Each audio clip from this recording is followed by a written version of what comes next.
In this video, I'm going to show you how to use FXPesa demo account. Now, the first thing you want to do, you want to go to fxpesa.com and you want to click on the risk-free demo up top over here.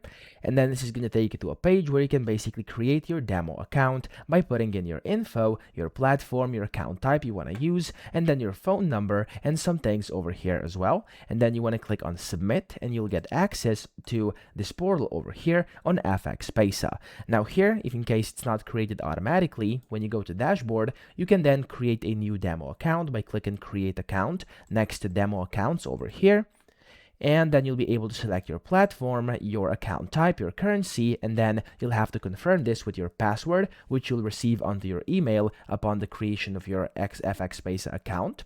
And then when you do it, you'll then be able to start using your demo account in the following way. So you could go to platforms here on the left and you could connect it to either a MetaTrader 4 or MetaTrader 5 platform. I have separate videos on how to actually do that, so make sure you go watch those. Or you could just launch any of these web traders, sign in with your demo account, and then you'll be good to go. You can start using it. So that's it. I hope this video helped you out. If it did, please subscribe to the channel and help me out as well.